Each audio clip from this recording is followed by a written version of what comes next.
And मेरी आवाज clear है सबको? Is my voice clear to you?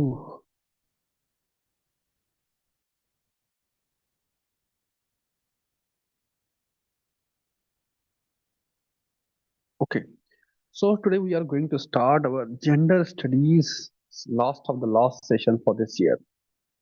Jin students ने फॉर एग्जांपल एवेल्यूएशंस नहीं करवाई या कुछ टॉपिक्स रिमेनिंग है जेंडर स्टडीज के, या कोई ऐसा भी स्टूडेंट होगा जिसने जेंडर स्टडीज को अभी स्टार्ट ही ना किया हो, नो स्टार्ट, ये उन स्टूडेंट्स के लिए है पर्टिकुलरली जेंडर स्टडीज का क्रैश कोर्स। अब क्रैश कोर्स का मतलब ये नहीं है कि हम आधा कोर्स करवाएंगे आपको, हाफ सिलेबस नहीं, सिलेबस कंप्लीट होगा, लेकिन ड्यूरेशन जो है उसकी वो 3 वीक्स होगी बस। इसमें एवेल्यूएशंस भी होंगी उन स्टूडेंट्स के लिए जो पर्टिकुलरली मुझसे कांटेक्ट करते हैं कि सर हमने जेंडर स्टडीज की एवेल्यूएशंस करवानी है। अब मैं एवेल्यूएशंस तो कर लेता हूँ, इशू आता है फिर कंटेंट में, क्रॉस लगा देता हूँ, कहते हैं सर अब कंटेंट में दे दें, कंटेंट में कहाँ से लूँ आपको, ये तो आपने सर एवेल्यूएशंस ज्वाइन की है। दैट्स वाई इसमें एवेल्यूएशंस भी हैं। हर टॉपिक का कंटेंट आपको प्रोवाइड किया जाएगा, no need to buy any book. मैं अपना कंटेंट मैं खुद ही देता हूँ, क्योंकि जेंडर स्टडीज पे मैंने अपनी बुक भी लिखी हुई है।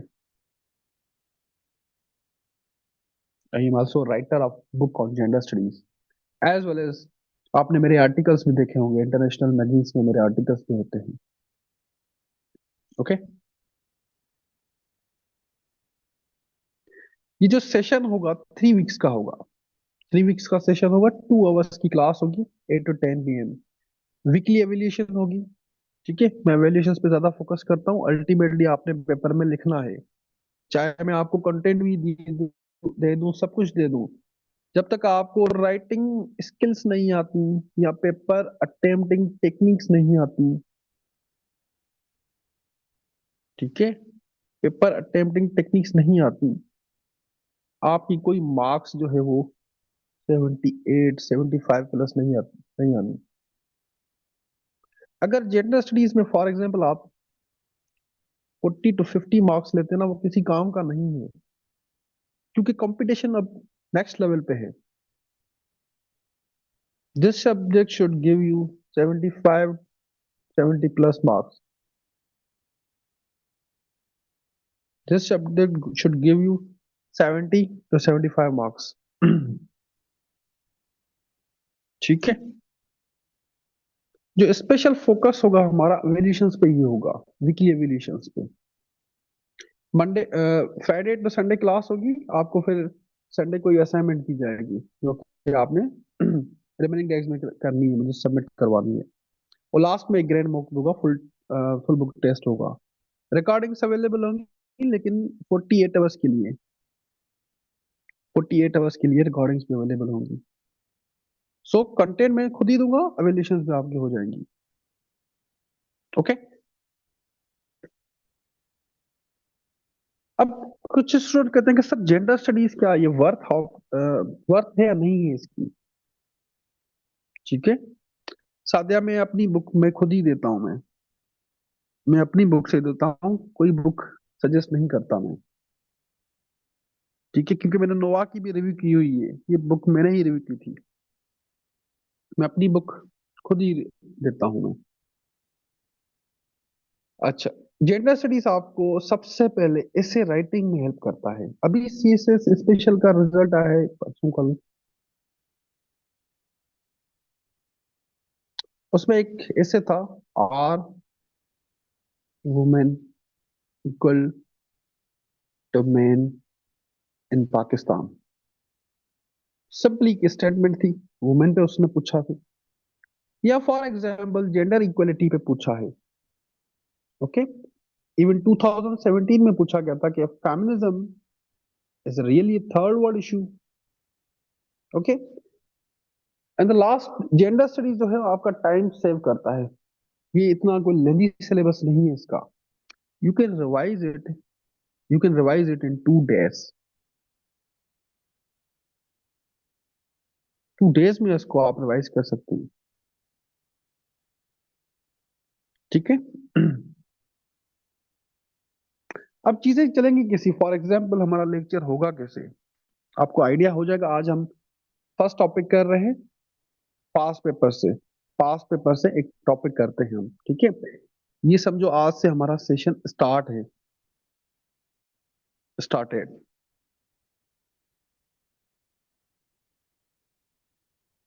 आज 2 टॉपिक्स हो जाएंगे, कल 2 टॉपिक्स, इस तरह से। पास पेपर में क्वेश्चन है, explain the terms sex and gender. Do you agree with the feminist view that they are social construction? Give reasons for your answer. इस क्वेश्चन के 2 पार्ट है। सबसे पहले साथ साथ हम पेपर अटेम्प्टिंग टेक्निक्स पे साथ साथ सीखेंगे। 2 पार्ट्स हैं। फर्स्ट पार्ट की डिफरेंस बताओ, फिर आपसे पूछ रहा है फेमिनिस्ट का view. The first thing you should do in your exam, try to understand the question. Question के पार्ट्स होते हैं। समटाइम्स एग्जामिनर आपको इस एक स्टेटमेंट दे देता है, एक स्टेटमेंट दे देता है। अब इसका ये मतलब नहीं है कि स्टेटमेंट आपने प्रूव नहीं करनी, you have to prove it. उसे लिखी है क्वेश्चन में, meaning that you have to prove it. For example, for example कुछ सीख लो, आए हो तो कुछ सीख के जाओ। आपसे एग्जामिनर कहता है women in Pakistan are subjugated, discuss the causes of women disempowerment in Pakistan। अब फर्स्ट इसकी स्टेटमेंट देखिए, वो कह रहा है women in Pakistan are subjugated. तो मोस्टली स्टूडेंट क्या कहते हैं, सीधा स्टार्ट करते हैं काजेज ऑफ वुमेन डिसएम्पावरमेंट। गलत। जो फर्स्ट स्टेटमेंट उसने लिखी है, you have to prove it कि that women are subjugated in Pakistan. ये सिर्फ यहाँ पे जेंडर स्टडीज में सिर्फ अप्लाई नहीं होता, even current affairs, Pakistan affairs हो, पॉल साइंस हो, आईआर हो, ये चीज सब में अप्लाई होती है। अगर एग्जामिनर ने एक क्वेश्चन में कुछ लिखा है तो you have to prove it, you have to comment on it. Getting my point. इस क्वेश्चन के 2 पार्ट्स हैं। हमेशा क्वेश्चन के पार्ट्स को आइडेंटिफाई करो, हर पार्ट को एड्रेस करो, फिर आप हर पार्ट को एड्रेस करो, address it. Okay, now understanding the sex and gender. आप क्या करते हो, यहां पे लिखते हो व्हाट इज सेक्स। ये इस तरह से कभी नहीं लिखा जाता, व्हाट इज सेक्स नहीं होता। इस तरह से लिखें अंडरस्टैंडिंग द सेक्स या द कॉन्सेप्ट ऑफ सेक्स। ये टर्मिनोलॉजीज अपनी ठीक क्या करें। मोस्टली मैंने जितनी एवेल्यूशंस किया है, evaluated more than 1000 copies now, 1.5 साल से एवेल्यूएशन कर रहा हूं मैं। ये कॉमन मिस्टेक्स होती हैं। सेक्स क्या होता है? The term sex refers to the biological या physiological या physical differences between male and female sex। physical differences होता है, या for example the term sex is a physical differentiation between men and women। जो physical difference है between the two sexes. It refers to a person's biological status। एक person की biological status क्या है, क्या वो मेल है या फीमेल है या इंटरसेक्स, जिसे आप खोजसरा कहते हैं। अब ये सेक्स को रेफर करने के लिए इंडिकेटर्स होते हैं, बायोलॉजिकल इंडिकेटर्स होते हैं, जैसे सेक्स क्रोमोसोम होते हैं या इंटरनल रिप्रोडक्टिव ऑर्गन्स होते हैं, जो कि मेल के एंड फीमेल के डिफरेंट होते हैं, you know that, meaning that the term is sex is biological differences between man and women. अच्छा, वन मोर थिंग, जो मैं आपको कंटेंट दूंगा ना, वो लोकल बुक्स से नहीं होगा, कभी भी नहीं। मैं लोकल बुक्स हमेशा ही डिस्करेज करता हूँ। एक तो आपको समझ कोई नहीं आना उनसे, उसकी टर्मिनोलॉजी लैंग्वेज पूरा कॉपी पेस्ट होती है इंटरनेट से। तो काइंडली वो रेफर ना करें, काइंडली। हमेशा मैंने अपना ही कंटेंट दिया है स्टूडेंट्स को, एंड दे डिड वेल। उनको ऐसे राइटिंग में भी उनको हेल्प मिली है, ठीक है। मोस्टली स्टूडेंट्स क्या करते हैं यहाँ पे, अब देखिए क्वेश्चन में क्या था, एक्सप्लेन द टर्म सेक्स, ठीक है। यहाँ तक स्टूडेंट्स, मैं आपको रियलिटी बता रहा हूँ, जो कि मेरी जो एक्सपीरियंस है रहा है स्टूडेंट्स के साथ, यहाँ तक उन्होंने एड कर दिया। उसके बाद जेंडर डिस्कस करते हैं, अंडरस्टैंडिंग द जेंडर। मुझे ये बताओ, नेचर का पर्सपेक्टिव नहीं है क्या? नेचर का पर्सपेक्टिव सेक्स पे नहीं है क्या? नेचर का भी पर्सपेक्टिव है।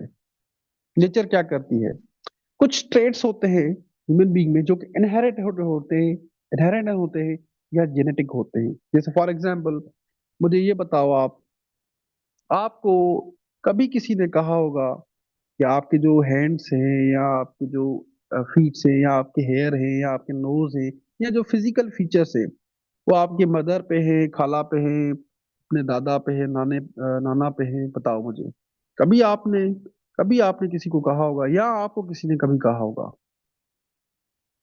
टेल मी, ऐसा है ना? बताएं मुझे।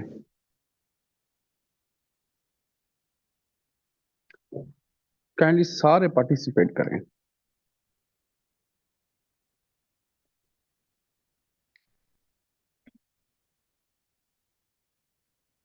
हम्म। जी। तो नेचर क्या कहती है, कुछ ट्रेड्स जो होते हैं ह्यूमन बीइंग के, वो इनहेरिटेड होते हैं या जेनेटिक्स होते हैं, जेनेटिक होते हैं। It is a fact that most of the aspect of human development are initially driven by that person's genetic makeup. कुछ एस्पेक्ट्स होते हैं जो कि, हाँ जी, बिल्कुल, कुछ एस्पेक्ट्स होते हैं जो कि इनहेरिटेड होते हैं, जेनेटिक मेकअप होता है। जैसे फॉर एग्जांपल आई कलर है, हेयर कलर है, या जैसे दूसरे फिजिकल कैरेक्टरिस्टिक, जैसे मैंने आपको बताया हाथ पाँव या आपके आईज, ये आपके इनहेरिटेड होते हैं या आपकी मतलब जीन से ड्राइव होते हैं। रिसर्चर्स करते हैं कि कहते हैं कि जो हेरिडिटी है ना, वो भी physical differences between man and women बताती है हमें। अब क्या हो गया, एक तो नेचर में क्या आ गया, आपके जेनेटिक मेकअप, ठीक है, जिसमें आता है आपका hair colour, eye colour, physical characteristic. दूसरा क्या आता है, क्रोमोसोम्स। क्रोमोसोम्स, अब ये एक्स वाई क्रोमोसोम होता है स्ट्रक्चर मेल का, एक्स एक्स क्रोमोसोम स्ट्रक्चर होता है फीमेल का, meaning that chromosomes also create the physical differences between men and women. Nature का ये पर्सपेक्टिव है सेक्स पे कि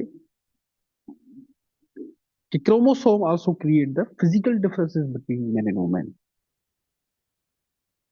जैसे for example, most male have X Y chromosome structure while the female have XX chromosome structure. क्यों? क्योंकि जो x chromosome होता है ना, वो पेरेंट से इनहेरिट होता है। अब इसका मतलब क्या होता है कि जो गर्ल को गर्ल को जो इंटेलिजेंस होती है ना, गर्ल की जो इंटेलिजेंस होती है ना,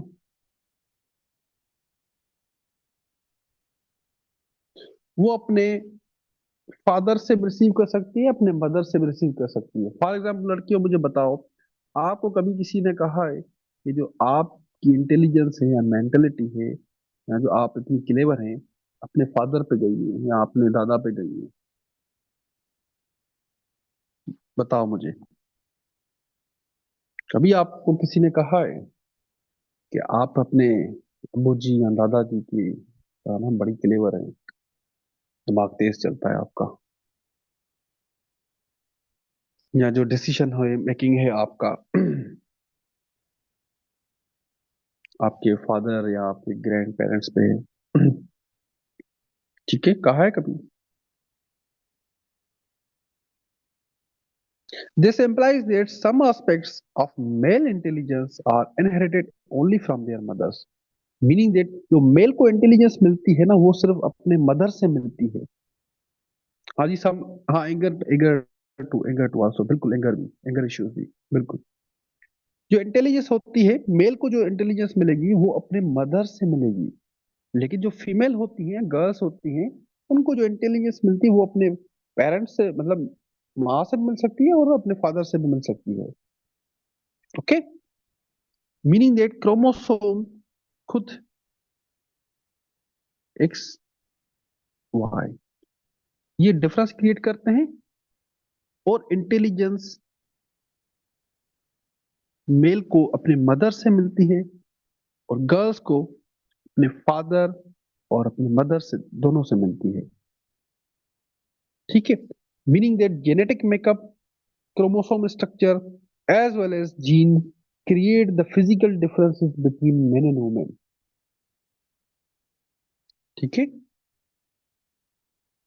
meaning that genetic makeup, eye colour जो मैंने आपको बताया, physical characteristic, chromosome structure and genes create the physical differences between men and women. ये था आपका नेचर का perspective on sex, nature's perspective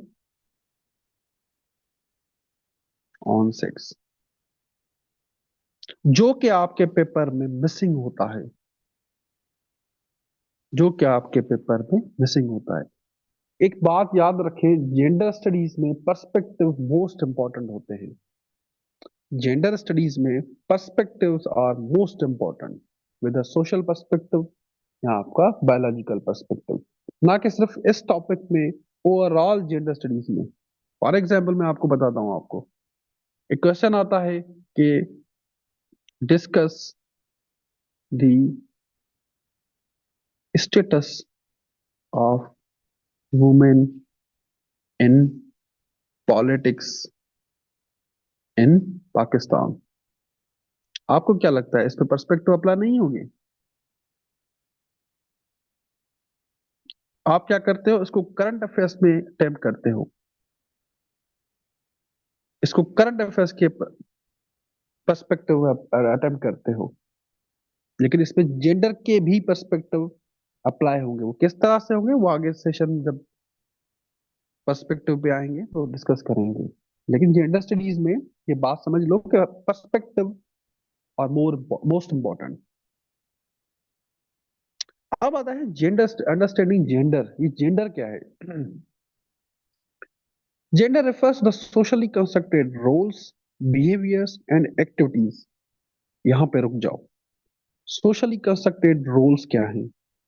girls को सिखाया जाता है कि आप घर का काम सीखें, घर की सफाई काम जरूरी है आपके लिए।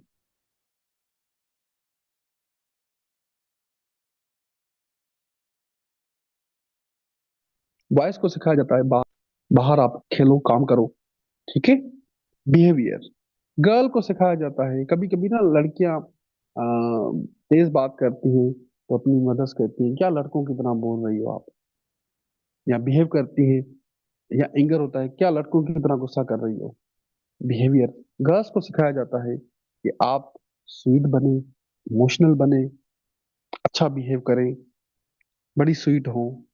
ठीक है, एक्टिविटीज। गर्ल्स को सिखाया जाता है कि आप डॉल्स के साथ खेलो, और घर के अंदर आपकी एक्टिविटीज होनी चाहिए, बाहर नहीं।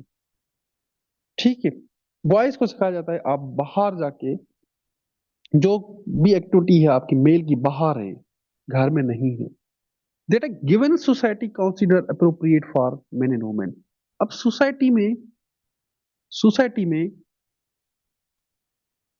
सोशल इंस्टीट्यूशंस हैं।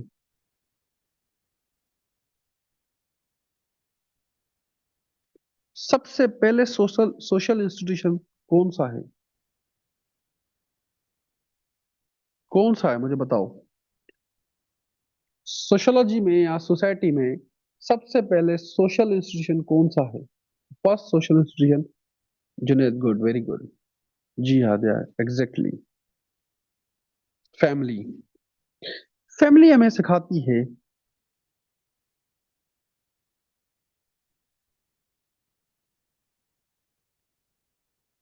Family is a first social institution.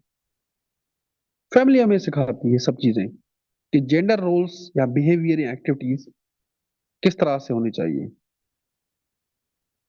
Okay, या अप्रोप्रिएट कंसिडर किए जाते हैं ये रोल्स, बिहेवियर या एक्टिविटीज।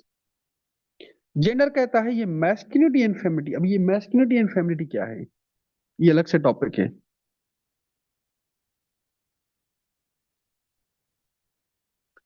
मैस्कुलिनिटी वो मेल ट्रेट्स होते हैं, मेल ट्रेट्स जो कि सोसाइटी कंसीडर करती है appropriate for the men, male के लिए अप्रोप्रिएट करती है कंसीडर। मीनिंग दैट कि जो मेल हैं वो ब्रेड विनर होने चाहिए, फैमिली में डिसीजन मेकर्स होने चाहिए, मेल जो होते हैं वो एग्रेसिव होते हैं। ये है मेल ट्रेट्स। फेमिनिटी क्या क्या होती है? जो वुमेन है या गर्ल्स हैं वो घर का काम करें, किचन को देखें, उनको काम आना चाहिए, बच्चों को संभालें। ओके, मेल सपोर्टिव हो, वो मेल सपोर्टिव हो, मेल सपोर्टिव हो, इसको कहते हैं masculinity and femininity. Meaning that the masculine traits and feminine traits. Gender emphasizes that masculinity and femininity are the products of social, cultural, and psychological factors and are acquired by an individual in the process of becoming man and woman.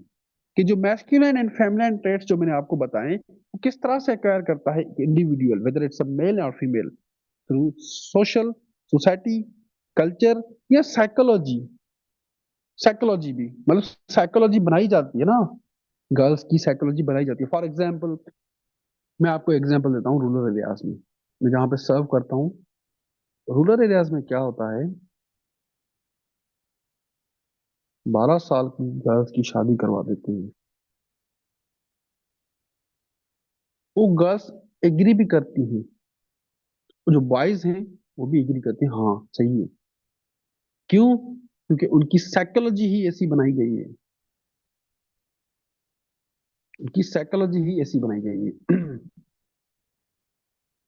एक और भी example है जो कि मैं देना नहीं चाहता लेकिन छोड़ दें, इसी से समझ लो। According to the world health organisation, world health organisation कहती है gender refers to the socially constructed characteristic of men and women। जो मैन एंड वुमेन के जो सोशली कंस्ट्रक्टेड कैरेक्टरिस्टिक है ना, हम उनको जेंडर कहते हैं। ठीक है, therefore gender is a term used to refer to those ways in which biological sexes are redefined, represented and valued in the different roles। Meaning that कि जेंडर क्या है, जिसमें एक बायोलॉजिकल सेक्सेस को हम रीडिफाइन करते हैं, उनको रोल्स देते हैं, उनको बिहेवियर सिखाते हैं, उनको एक्टिविटीज बताते हैं। यहां तक क्लियर है सबको?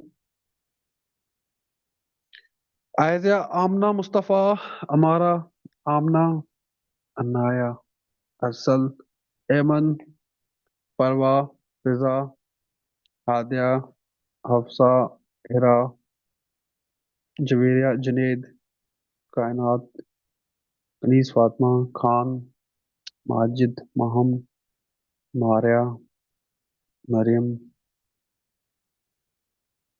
आपका क्या नाम है? रुबाहा करम, यूनिक नेम। सादिया, शीजा, ताबिंदा और जन्नत। समझ आया सबको?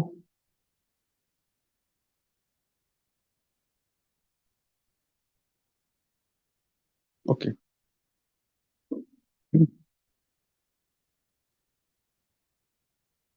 Okay, now the difference between the sex and gender.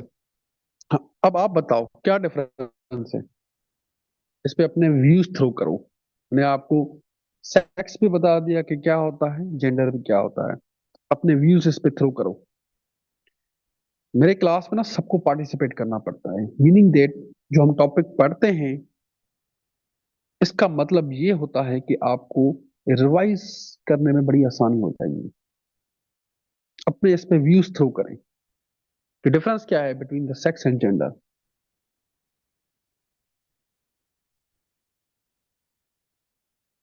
Okay Aadya, good. ठीक है जवेरिया। ओके।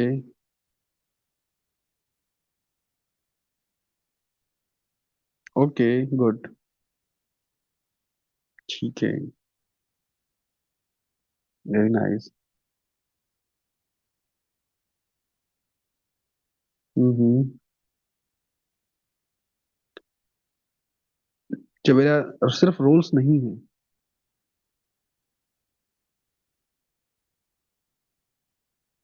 हम्म।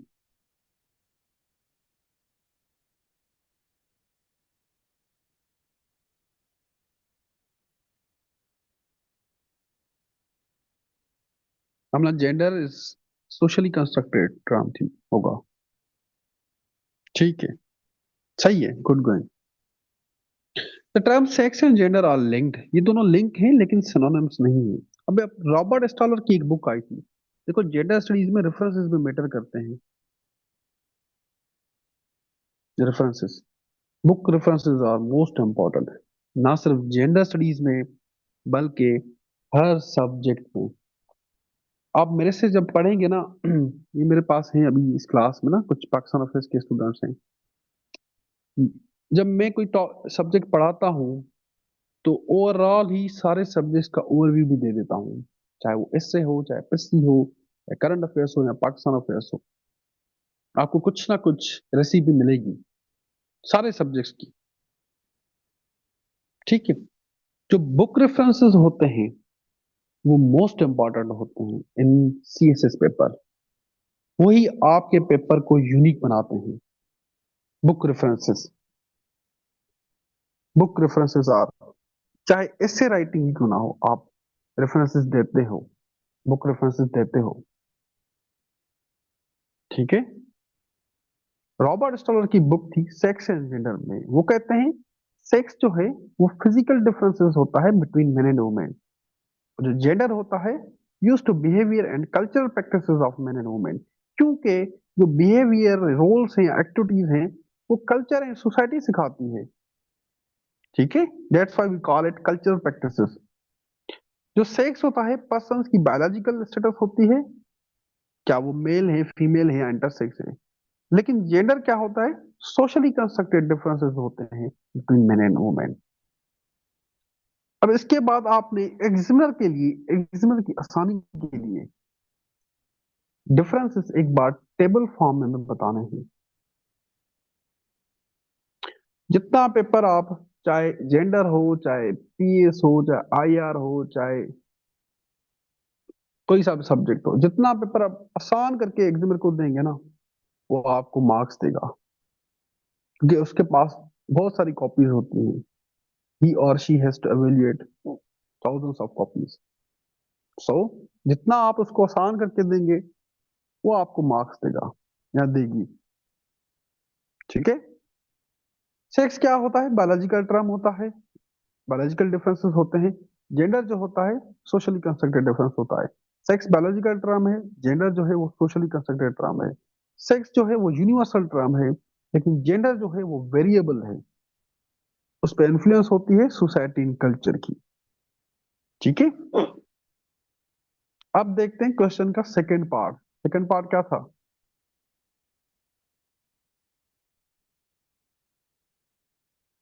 हमने फर्स्ट पार्ट एड्रेस कर दिया, इस पे पर्सपेक्टिव भी दे, नेचर के डिफरेंसेस भी हमने बता दिया। कॉम्प्रिहेंसिव वे में हमने फर्स्ट पार्ट को अटेम्प्ट किया। नाउ द सेकंड पार्ट क्या है, feminist perspective. Feminist perspective second part. इस तरह से क्वेश्चन को हम एड्रेस करते हैं एग्जाम में, इस तरह से एड्रेस किया जाता है। Feminist view on the social construction of gender.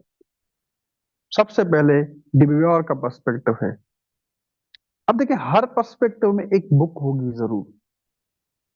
वो अपनी बुक में कहती है, ये सेकंड सिक्स कहती है, one is not born but rather becomes a women. इस पे सर शहरयार ने ऐसे भी करवाया होगा आपको। इस पे सर शहरयार ने ऐसे भी करवाया होगा आपको, जरूर करवाया होगा। बताओ मुझे, सर शहरयार ने ऐसे करवाया इस पे, one is not born but rather becomes a women. Sir Shahryar ने ऐसे भी करवाया होगा इस पे, है ना? जी, करवाई ना जी।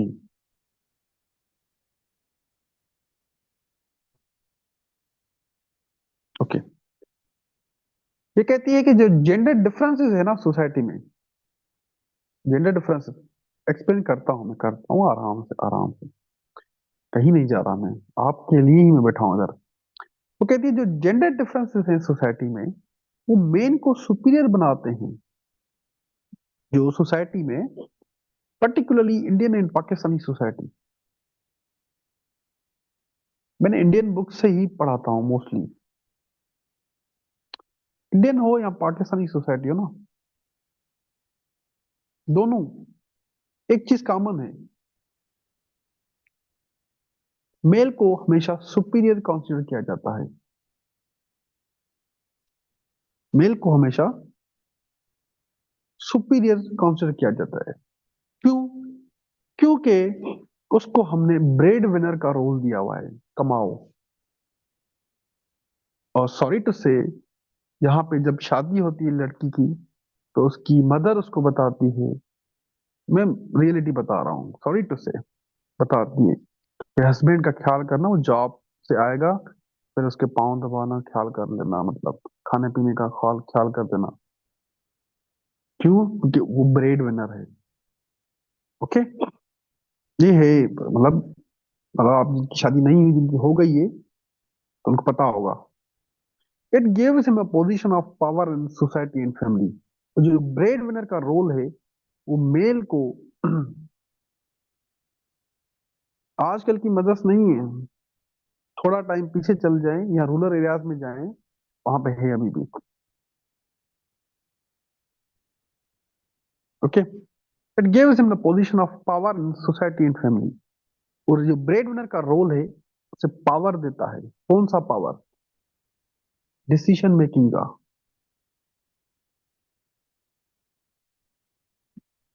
ये फैमिली में डिसीजन मेकिंग वही करेगा, मेल ही करेगा।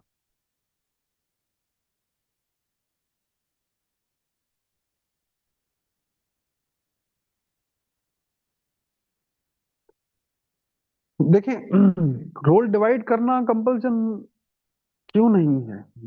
रोल डिवाइड करो आप। मैं ये नहीं कहता, मेरा अपना अगर मुझसे पूछेंगे ना, हस्बैंड एंड वाइफ में ये होना चाहिए फॉर एग्जाम्पल, ये नहीं कि वाइफ को अगर वो जॉब करना चाहती है, कि उसको फिर जॉब अलाउ नहीं करो, घर में बिठा दो। अगर वो जॉब करना चाहती है, इट्स हर चॉइस। लेकिन ये नहीं है कि आप डिक्टेटर बन के बैठ जाओ और सब चीजें बंद कर दो उसकी।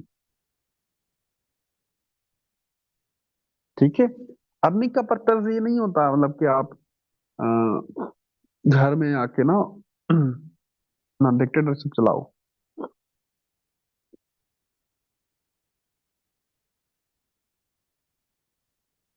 ठीक है, मैं अपनी एग्जांपल दूं, अपनी खुद की एग्जांपल देता हूं मैं अपनी।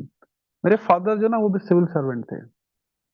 लेकिन हमेशा ब्रेकफास्ट हमारे लिए, जब हम उनमें, जब उस टाइम तो मैं कैरी करता, प्रिपरेशन करता था, वो बनाते थे, फिर वो ऑफिस चले जाते थे। क्योंकि हमें कोई बहन नहीं थी, तो वो मदर मदर की हेल्प करते थे। जब वो ऑफिस से आते थे शाम में, तो डिनर में भी हेल्प करते थे। इसका मतलब ये नहीं है कि आप जो है ना वो डिक्टेटर बन जाओ।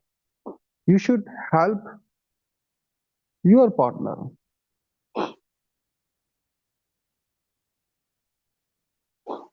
ठीक है। इसका मतलब ये है, हाँ अगर कोई गर्ल या वाइफ आपकी जॉब जॉब करना चाहती है तो अच्छी बात है। घर में बिठा के, वैसे ही ना, घर में बिठा के खाली दिमाग शैतान का घर होता है, पता है आपको। खाली दिमाग शैतान का घर होता है, तो अच्छा है काम करे, सच्ची बात है। इससे तो आपकी फाइनेंशियल हेल्प भी मिलेगी, मेल को फाइनेंशियल हेल्प भी मिलेगी, अच्छी बात है। समझ आया आपको?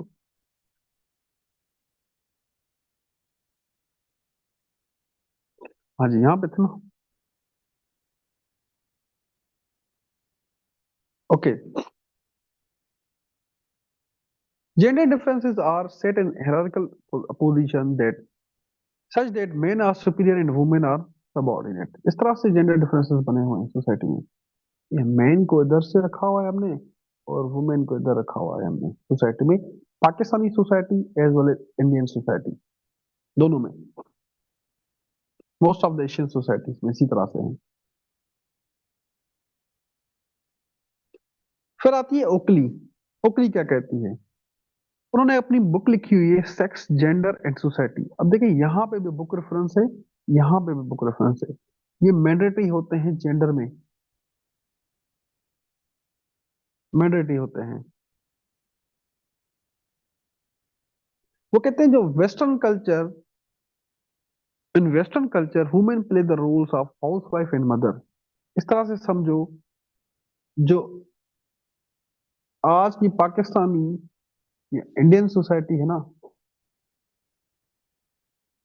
सेम इज वर्स्ट सिचुएशन पहले वेस्ट में थी, सेम इज सिचुएशन वेस्ट में थी, even worse, worst situation, worst situation west में थी। क्या एक्सप्लेन करूं माजिद, बताओ मुझे। जी माजिद बताएं मुझे, क्या एक्सप्लेन करूं, क्या समझ नहीं आया आपको?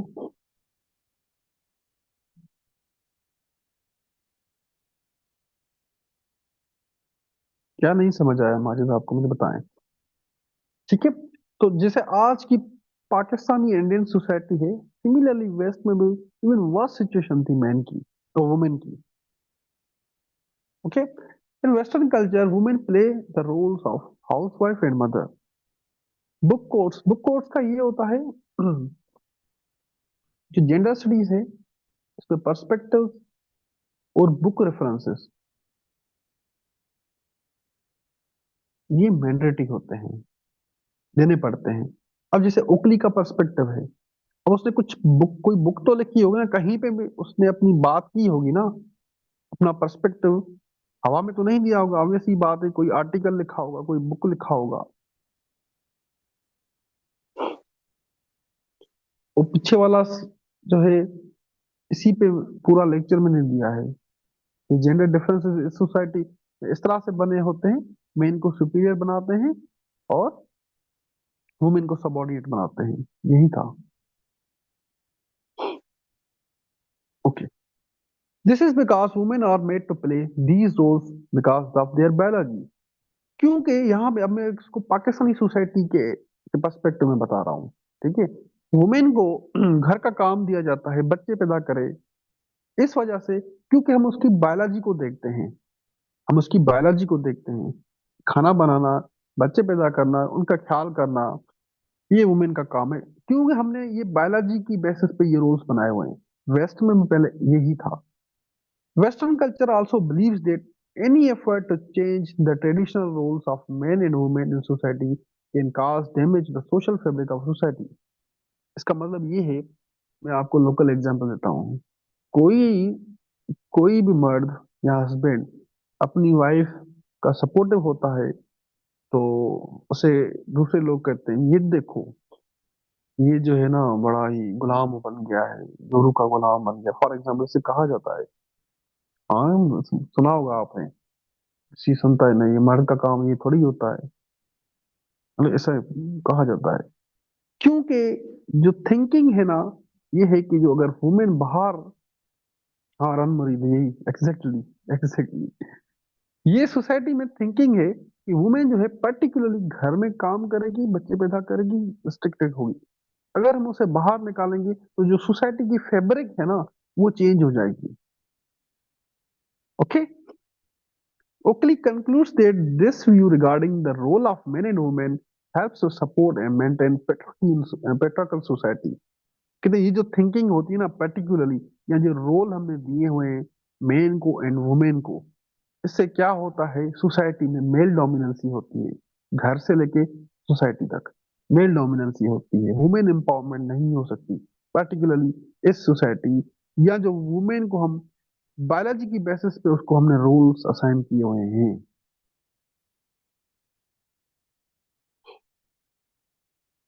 फिर आती है जूडिथ बटलर। जूडिथ बटलर क्या कहती है? कहती है जो जेंडर है ना, या जो रोल्स हैं, वो सोशली कंस्ट्रक्टेड हैं। जब एक बच्चा पैदा होता है, वहां से ही उसकी जेंडर आइडेंटिटी डिटरमिन करते हैं। जब बच्चा पैदा होता है, कैसे पता चलता है कि लड़का हुआ है लड़की हुई है, मुबारक हो मुबारक हो? कैसे पता चलता है? How do we know? कैसे पता चलता है कि लड़का हुआ है लड़की हुई है? बताओ मुझे।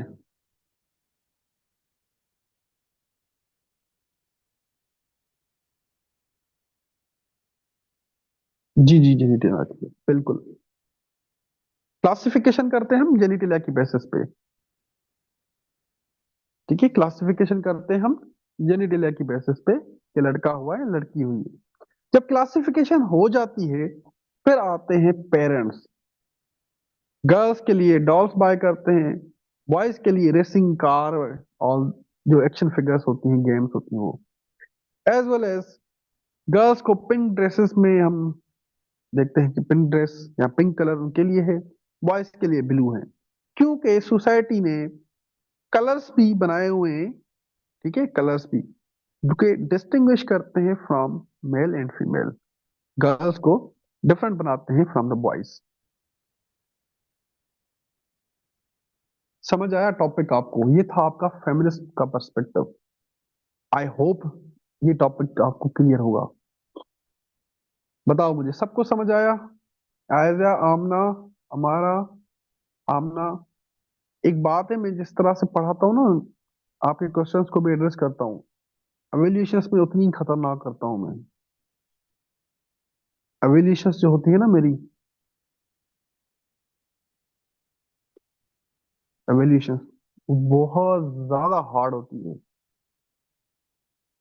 ये है मेरे पास, आप पाकिस्तान अफेयर्स करंट अफेयर्स के हैं मेरे पास, आपको पता है। क्योंकि फिर मेरा राइट है, आपको मैं लेक्चर भी दे दूं, नोट्स भी दे दूं उसके, फिर तो मेरा राइट नहीं बनता कि मैं एवेल्यूशंस जो है वो हार्ड ही करूं। बताओ मुझे।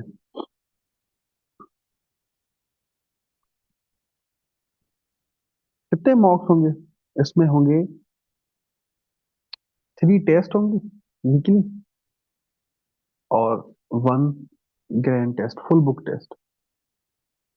फुल बुक टेस्ट आपको फर्स्ट टेस्ट में ही पता लग जाएगा।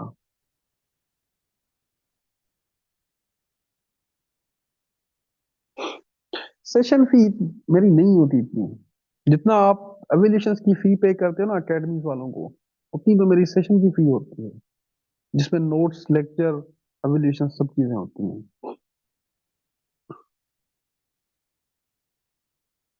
ठीक है,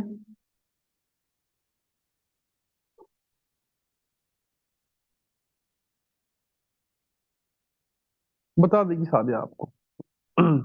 Now second topic is autonomy versus integration debate। Autonomy versus integration debate in gender studies। Autonomy versus integration debate in gender studies। Now second topic is autonomy versus integration debate।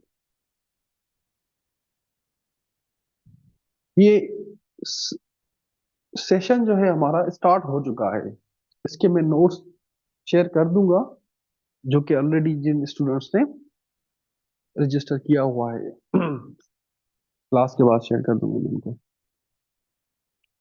एक debate है, इस हर topic की ना thesis होती है। इसकी thesis क्या है? क्या हम जेंडर स्टडीज या वुमेन स्टडीज को यूनिवर्सिटीज में एक ऑटोनमस डिपार्टमेंट बनाएं, या हम उसको इंटीग्रेट करें जो कि यूनिवर्सिटीज में ट्रेडिशनल डिसिप्लिन हैं? क्या हम जेंडर स्टडीज को यूनिवर्सिटीज में एक ऑटोनमस डिपार्टमेंट बनाएं, जैसे ऑटोनमस डिपार्टमेंट होते हैं, सोशियोलॉजी होता है, एंथ्रोपोलॉजी होता है, इंटरनेशनल रिलेशंस होता है, पॉलिटिकल साइंस होता है, या उसके लिए, या हम उसको इंटीग्रेट करें ट्रेडिशनल डिसिप्लिन्स में? कौन से? सोशियोलॉजी में करें, एंथ्रोपोलॉजी में कर लें, लॉ में कर लें, इकोनॉमिक्स में, is a minor subject. Universities में आप पढ़ते हो, वहां पे देखा हुआ है आपका मेजर सब्जेक्ट होता है एक, उसके साथ माइनर भी होते हैं। तो इंटीग्रेशन वाले कहते हैं कि हम उसको माइनर सब्जेक्ट रखें। ये इस टॉपिक की थीसिस है, ये इस टॉपिक की थीसिस है। मेरी आवाज सही नहीं आ रही? बताओ मुझे, मेरी आवाज क्लियर है सबको?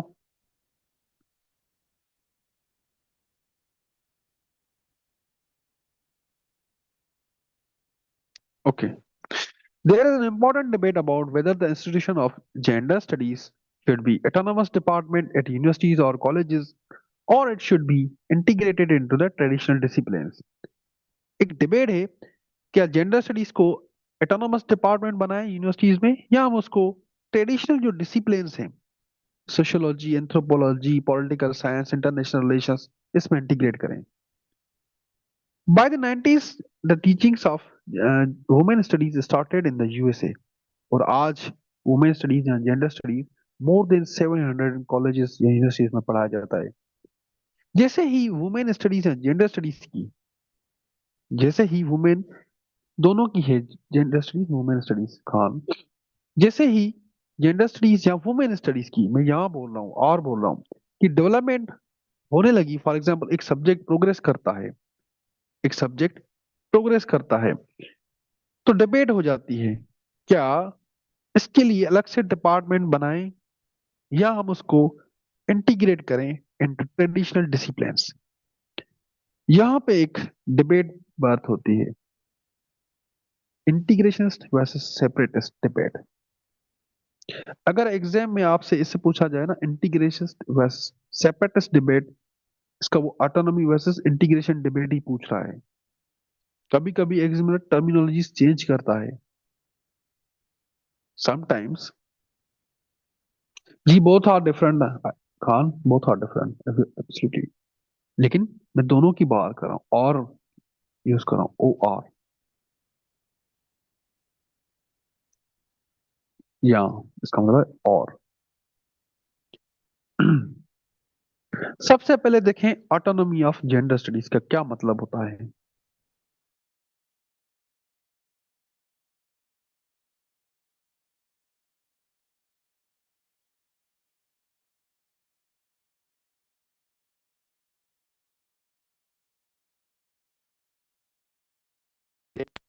वो कहती है कि जेंडर स्टडीज जो है वो डिसिप्लिन भी है, इंटरडिसिप्लिनरी फील्ड भी है, तो हम उसको मर्ज नहीं कर सकते हैं दूसरे डिसिप्लिन में, और उसके लिए कुछ वो आर्ग्यूमेंट्स देती हैं। ठीक है, ताबिंदा मैं अपना पर्सपेक्टिव दूंगा, पहले आप इनका पर्सपेक्टिव पढ़ लें। मैं अपना पर्सपेक्टिव दूंगा, बिल्कुल दूंगा, ऑब्वियसली। मैंने फर्स्ट टॉपिक में भी अपना पर्सपेक्टिव दिया आपको, ठीक है, इस टॉपिक में भी अपना ही पर्सपेक्टिव ऑब्वियसली।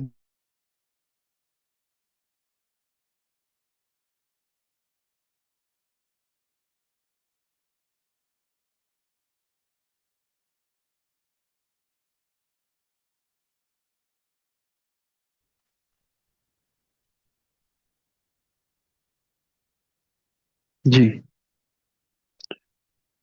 फर्स्ट टॉपिक में मैंने अपना पर्सपेक्टिव दिया, इस टॉपिक में भी अपना पर्सपेक्टिव जरूर दूंगा। कौन से आर्ग्यूमेंट्स हैं? Number one, in order to empower women, gender studies should be autonomous. अगर हम वुमेन एम्पावरमेंट चाहते हैं तो जेंडर स्टडीज को हमने ऑटोनोमस डिपार्टमेंट बनाना है। The advocates of autonomous school of thought focus solely on the study of women. वो कहते हैं हम सिर्फ वुमेन पे या जेंडर पे ही फोकस करना है। They believe that by studying just women and bringing their problems to light, they will be more successful in empowering women. कि अगर हम वुमेन पे, सिर्फ वुमेन पे ही हमारा फोकस होगा, तो जो वुमेन के प्रॉब्लम्स होते हैं, their health issues, their political participation, their economic issues, हम उनको हाईलाइट कर सकते हैं। For them, studying women's issues through the lens of existing norms and values is to diminish the importance of harassment faced by women. ये कहते हैं for example कि अगर हम वुमेन स्टडीज या जेंडर स्टडीज को किसी और डिपार्टमेंट इंटीग्रेट करते हैं, तो हम वुमेन पे फोकस नहीं कर पाएंगे, किसी और डिपार्टमेंट की इन्फ्लुएंस हो जाती है। ठीक है, फॉर एग्जाम्पल आपका माइनर है, जेंडर स्टडीज माइनर सब्जेक्ट है, मेजर आपका सोशियोलॉजी है, तो आपका फोकस किस पे होगा? मेजर सब्जेक्ट पे होगा। वैसी बात है, आप वुमेन पे ना फोकस नहीं कर पाएंगे, तो वुमेन को जो इश्यूज है ना वो हाईलाइट नहीं होंगे। Number two, for gender studies to progress it should be made autonomous department. अगर हम जेंडर स्टडीज की प्रोग्रेस चाहते हैं ना, उस पर रिसर्च हो, उस पर आर्टिकल्स लिखे जाएं, उस पर सेमिनार्स हो, यूनिवर्सिटीज में सेमिनार्स भी होते हैं, तो जो जेंडर स्टडीज है वो ऑटोनोमस डिपार्टमेंट होना चाहिए। According to the proponents of gender studies, autonomy fosters the concept of separatism. They are of the stance that we can progress only if we keep the field autonomous and free from the other disciplines. ये कहते हैं कि for example अगर women studies या gender studies आपका minor subject है, तो उस पर तो रिसर्च तो होगी नहीं। ठीक है, मेजर सब्जेक्ट पे ही रिसर्च होती है यूनिवर्सिटीज में, जो मेजर सब्जेक्ट है, तो उस पर कोई रिसर्च नहीं होगी, सब्जेक्ट प्रोग्रेस ही नहीं करेगा आपका, वो जस्ट माइनर ही रहेगा। Number three, in order to deal with the gender problems, gender studies must be autonomous department institution. Proponents of autonomy argue that by studying gender for all the years, one would be able to observe all the gender steps in daily life routine. For example, department है अब उस पर research भी होगी, आप thesis बनाएंगे, ठीक है, रिसर्च करेंगे, तो आपको जो वुमेन के जो इश्यूज है ना सोसाइटी में, थीसिस इसी इसी पे बनती है ना, वुमेन के जो इश्यूज हैं सोसाइटी में वो, या for example gender based violence है, काजेस हैं उसके, आपको पता चलेगा, आपको वुमेन के इश्यूज पता चलेंगे सोसाइटीज में कि वो कौन से इश्यूज फेस करती हैं। Integration with other subjects means constraint on gender studies. अगर जेंडर स्टडीज इंटीग्रेट हो जाता है तो उस पर कंस्ट्रेंट लिमिटेशंस आ जाती हैं, क्योंकि रिसर्च, आर्टिकल, सेमिनार्स हमेशा मेजर सब्जेक्ट के होते हैं, माइनर सब्जेक्ट के नहीं होते हैं। बीइंग फॉर एग्जांपल आप मास्टर्स कर रहे हैं, बैचलर्स कर रहे हैं सोशियोलॉजी में, तो आपका मेजर फोकस सोशियोलॉजी पे ही होगा, माइनर सब्जेक्ट आपने जस्ट पास ही करना होता है। ओके, तो एक सब्जेक्ट में फिर लिमिट आ जाती है, वो एक लिमिट से आगे नहीं बढ़ सकता। Autonomy will also gender studies and feminists to focus all their energies on gender studies teachings and explaining new concept. Whereas in case of integration, the focus will be diverted and constraint will be imposed on the gender studies. ये आपके argument थे। एक चीज मैंने आपको बतानी थी, हमेशा जेंडर स्टडीज में पाकिस्तान अफेयर्स हो, करंट अफेयर्स हो, हेडिंग्स जो होती है ना, हेडिंग्स सेंटेंस फॉर्म में होती है, सेंटेंस फॉर्म में होती है। कभी भी ये गलती मत करना, जो वन वर्ड या टू वर्ड हेडिंग होती ना, ये कभी बना देना किसी भी पेपर में। हेडिंग्स आपकी हमेशा कंप्लीट मीनिंग कन्वे करें। Your headings should convey complete meaning. One word और टू वर्ड्स जो हेडिंग होती हैं वो अवॉइड किया करें।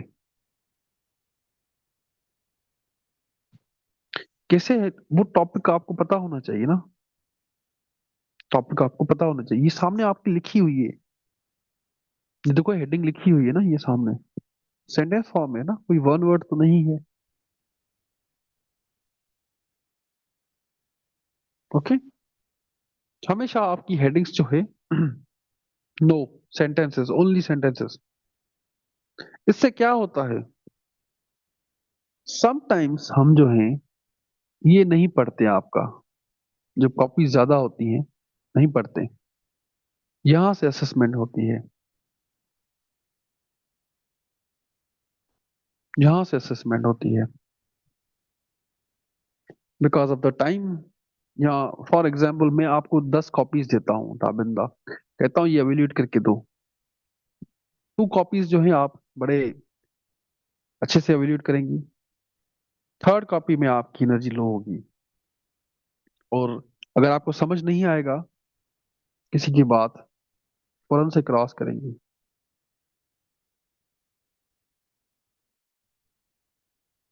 ठीक है। नो फ्रेजेस आद्या, सेंटेंसेस सेंटेंसेस, क्योंकि ये चीज एग्जाम कभी नहीं पढ़ता, यहां से असेसमेंट करता है। ओके। ऑटोनॉमी समझ आया? ऑटोनॉमी तक समझ आया आप लोगों को? जल्दी से बताओ मुझे। हम्म, जल्दी से बताओ।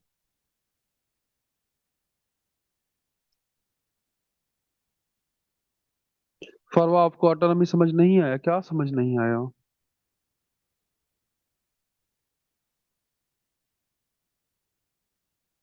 इंग्लिश ऐसे आउटलाइन में भी फ्रेजेस यूज नहीं होते, सेंटेंसेस यूज होते हैं। फरवा, आपको क्या नहीं समझ आया? पूछें। मेरे क्लास में किसी को नहीं समझ आए और मैं एड्रेस ना करूं, ऐसे हो ही नहीं सकता। बताओ मुझे क्या नहीं समझ आया आपको? क्या नहीं समझ आया वो पूछे मेरे से।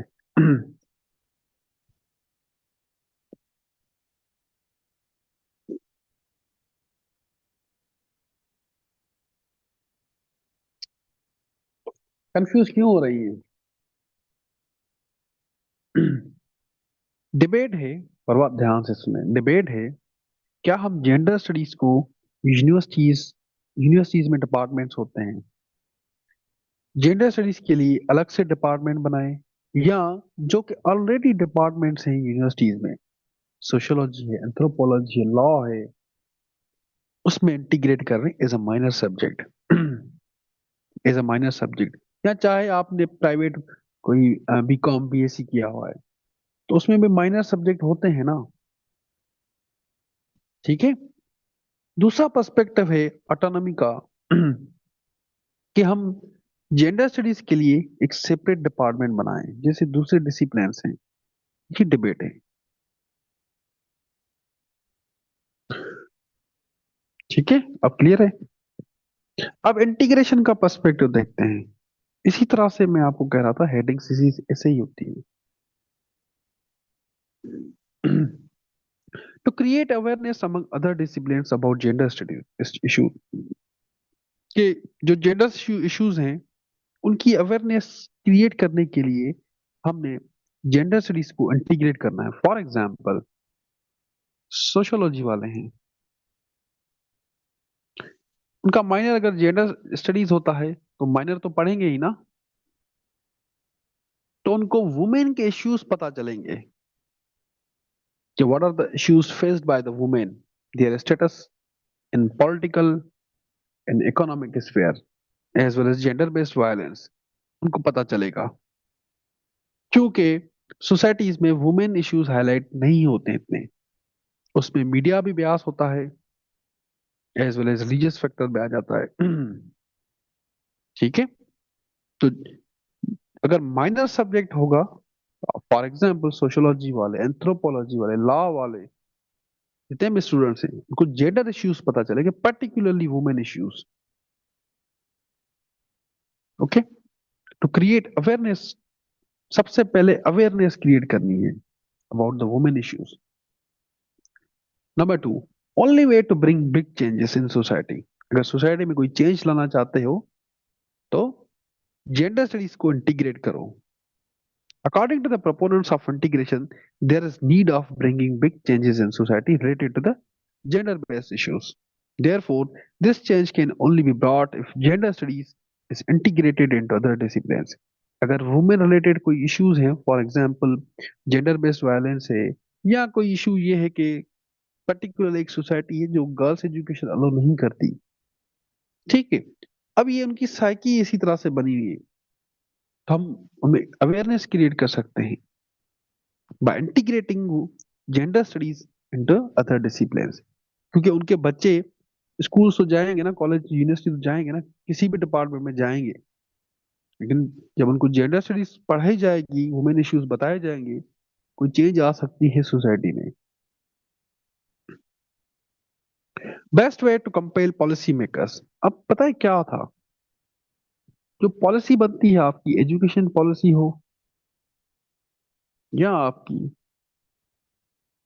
पॉलिटिकल हो या आपकी इकोनॉमिक रिफॉर्म्स हो, वुमेन को माइंड में नहीं रखा जाता। वुमेन को माइंड में नहीं रखा जाता देयर स्टेटस। अगर हमें हमने उनको कंपेल करना है कि कोई सी भी पॉलिसी बनाए, whether it's education, whether it's economic, ठीक है, वेदर इट्स लॉस, तो वुमेन के इश्यूज उनको पता होना चाहिए। फॉर एग्जाम्पल, एक हेल्थ की पॉलिसी बनती है,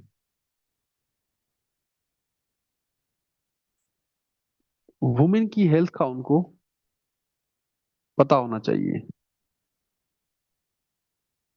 ठीक है, कोई वुमेन की भी हेल्थ को वो माइंड में रखें, फिर ही पॉलिसी बनाएं। और तभी हो सकता है कि हम अगर जेंडर स्टडीज को इंटीग्रेट करें दूसरे डिसिप्लिन में। Number 4, efforts to end gender discriminating practices. और जो सोसाइटी में जेंडर डिस्क्रिमिनेटिंग प्रैक्टिसेस है ना, पर्टिकुलरली जो women are restricted to the four walls, kitchen का काम करना, बच्चे पैदा करना, उनको जॉब अलाउ नहीं है, ठीक है, या जेंडर बेस्ड वायलेंस है, मारना, तो ये only way to end them is by incorporating या integrating gender studies into other disciplines. क्योंकि फिर अवेयरनेस क्रिएट होगी सोसाइटी में। जब अवेयरनेस क्रिएट होगी, फिर ही आप जेंडर डिस्क्रिमिनेटिंग जो प्रैक्टिसेस हैं सोसाइटी में वही एंड कर सकते हैं। देन फेमिनिज्म को या वुमेन्स राइट्स को हमने डिसिमिनेट मतलब टू स्प्रेड आउट करना है। वुमेन्स राइट्स की जो औरतों के हक है, राइट्स हैं, इवन पता है पाकिस्तान में मोस्ट ऑफ द फीमेल या girls do not know about their rights, constitutional rights. Her constitution women को राइट्स देता है, चाहे पाकिस्तानी हो चाहे इंडियन हो, लेकिन वुमेन को नहीं पता होते उनके कौन से राइट्स हैं। अगर हम जेंडर स्टडीज को इंटीग्रेट करते हैं दूसरे डिसिप्लिन में, तो उनके राइट्स उनको पता चलेंगे, लोगों को पता चलेंगे, इवन वुमेन को भी पता चलेंगे। ठीक है। Integrating women into the socio economic sphere requires integration of gender studies. अगर हम वुमेन को चाहते हैं कि वो भी मतलब उनको भी एजुकेशन मिले, जॉब करें वो भी, ठीक है, डिसीजन मेकिंग लें वो भी अपनी फैमिली में, the only way is to by integrating या क्रिएटिंग अवेयरनेस। और अवेयरनेस किस तरह से आ सकती है कि हम जेंडर स्टडीज को इंटीग्रेट करें दूसरे डिसिप्लिन में। समझ आया आपको? जल्दी से बताओ मुझे, क्लियर है?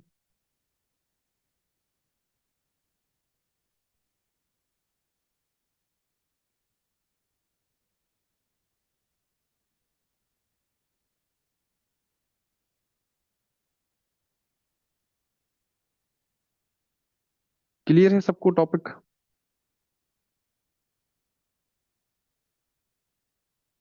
बताओ, Aiza, Amara, Amna, Anaya, Arsal, Farwa, Fiza, Aadiya, Afsa, Hira, Javeria, Junaid, Khan, Majid, Maham, Nabeel, Sadia, Sheeza, Sobia and Tabinda and soya.